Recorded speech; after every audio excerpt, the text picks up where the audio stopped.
Hello and welcome. I am your host of What Are You Reading? What Are You Writing? Author Karen E. Osborne. I have five novels out.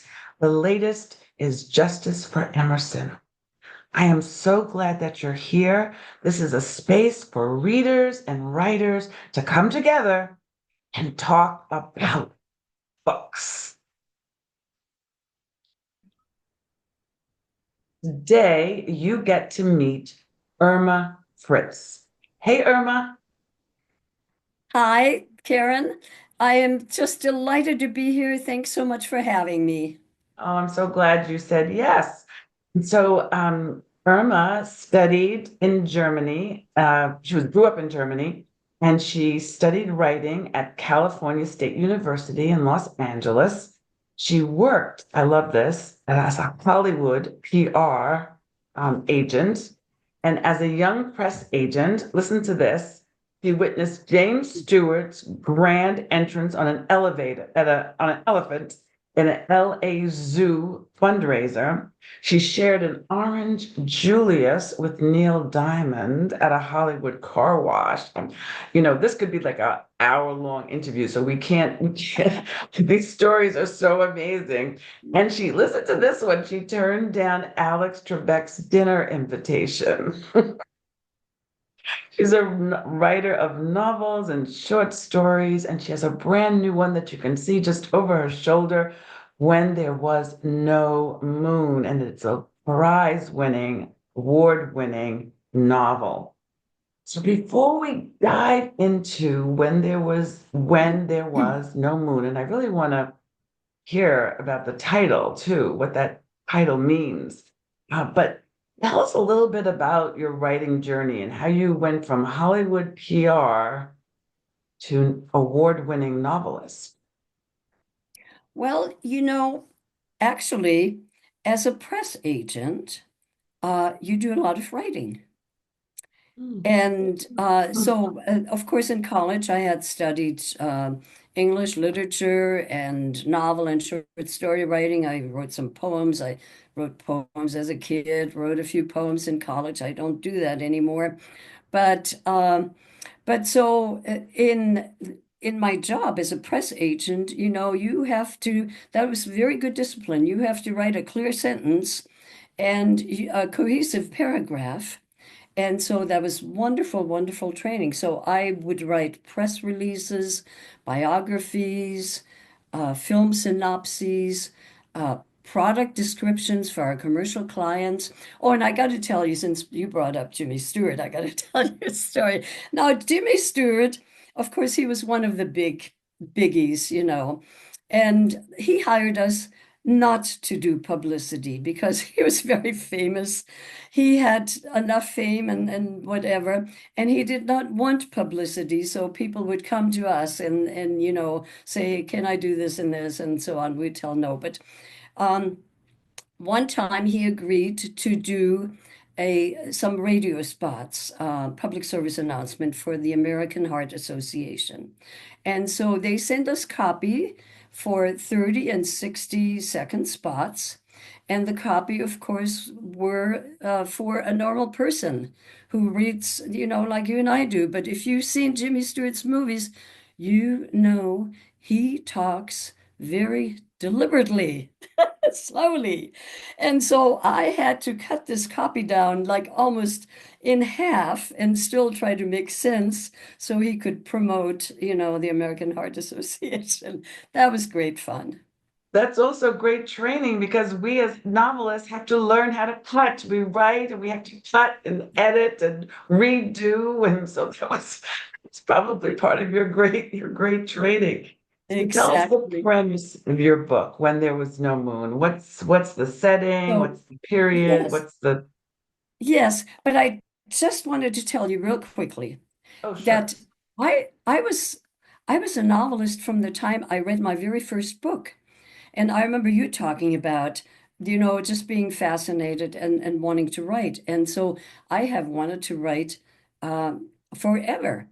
So, of course, I I didn't come from a rich family and I had to make a living. So I wasn't able to write till later on in my life. I I worked my way through college. I after Hollywood, and I worked at three different press agencies. I felt I needed some time just to be a young person, and I traveled some. A friend of mine and I did a wilderness trek to the north of Canada. I bicycled across the US with a friend, and then I ended up broke in Seattle. So so I got an office temp job. I also met the love of my life, my husband in Seattle. So that was great. So I got an office temp job and worked my way up. And when I left banking, I retired as a human resources officer. And I retired early because by that time my dad had died, my mother was sick and living with us, and I had to take care of her. And of course, I couldn't write, and my husband's parents needed care. And so, but then there had been a mortgage crisis, and I really wanted to write about that. And so then eventually I did write. I don't have a copy of it, but I have this. I wrote Confessions of a Predatory Lender.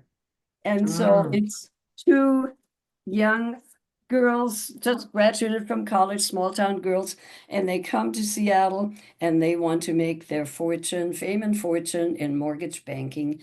And of course, we all know how that turned out. Yes, yes, but tell us about the new book. Okay, so when there was no moon, this is a story about honor killing, which is a very sensitive topic, and it's honor killing in the Islamic Republic of Pakistan. And it's a very sensitive topic there. So, but I like to think of the story as Romeo and Juliet in Kusa, which is what I named the little farming village where my protagonists are. And this is in Pakistan, like I said. It's set in the current time, except I ended it. Oh, and there's a 10-year span. So I write this novel over 10 years. But I ended it before COVID because that would have added just additional problems to Yes. my Hmm. story. And so now we meet Samina, my protagonist at age 7. Samina wants to go to school. She wants to be a teacher. And of course, very few girls get to go to school, especially in the villages. Her father doesn't believe in educating girls. He says, your mother can teach you all that you need to know. But her father has a friend. He's quite a bit younger than the dad, Nasir. And he's the rich farmer, and he becomes Samina's benefactor. And so, of course, as Samina grows over the 10 years, the two fall in love. And actually, the book is written in alternating chapters. One chapter of Samina tells the story, and the other chapter, Nasir, and it's a story of love and murder. Wow, wow, wow. Tell me what inspired this story. Do you have experience in Pakistan? What inspired this story? Oh, I'm so glad you asked that question. So, I was working on a book of short stories, and I came across this newspaper article about honor killing. What happened was that a young woman in Pakistan was stoned to death in broad daylight in front of the High Court of Lahore. And what was her crime? She had married the man she loved instead of the cousin her father had chosen for her. And so, in this way, she had dishonored her father, her family, her clan. And I mean, I was outraged. I was upset. And but I thought, okay, maybe this could be one of my short stories. And I read more cases like that and more cases. And I knew how these girls and women, I found out how these girls and women had died, but I didn't know how they had lived. And I thought if Mhm. I can create a life for them, I could honor them. And then I did more research, and then soon I realized this is not a short story. This is big. This has to be a novel. And so Then, of course, I had to research. Oh, well, first, I want to tell you a funny story. Of course, I am a member of a critique group, and you're a writer. You have writer friends and so on. So then, when I announced to my critique partners that I am writing a story about a country I had never visited, a religion on my own, you can imagine what they told me. Yeah, they said, I am totally nuts, gone over the edge, crazy. But I was hooked. I was fascinated, and so I went ahead, and that's how When There Was No Moon was born. Not right away, of course, as you can imagine. As I can imagine. So, how did you ensure when one is writing about a culture they've not experienced, a race that they're not part of, any people that who are different, which we all do, we're always. But how do you make sure that you've got things right? Did you have people who, Right. read for you that came from Pakistan, or how did you make sure you got things right? Yeah. And you are right. If we don't write about other cultures, we're just writing memoir, which is nice, but it's nice to walk in somebody else's shoes as well, isn't Yes. it? Yes. And so it took me about 4 years of respectfully researching their religious and cultural practices. And I enlisted on Quora, Pakistani Quora. I talked to people, I listened to people, I monitored their conversations with each other, which is always different than when they're talking to you when you ask them a question. I read English language newspapers that are published in Pakistan about Pakistanis and about their way of life, Dawn, the Express Tribune. I watched cooking shows, I watched travel shows, and in particularly in the Punjabi region where my story is set, Kusa is set there. I I did not grow up in a farming family, but these people I write about are farmers. Mm. I had to learn about Punjabi farming. I made up crop calendars, what grows when and how. I did scene by scene and chapter by chapter outlines.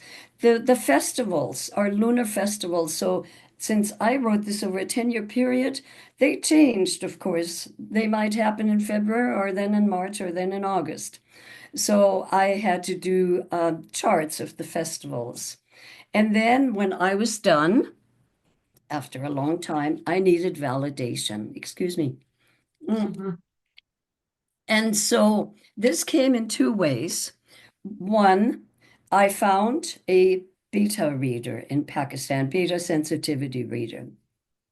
And I asked her to read my manuscript from beginning to end and tell me anything that I'd gotten right or gotten wrong. And I need to take a little time and read that to you. And she wrote, You have chosen a very sensitive issue of Pakistan, and I knew that.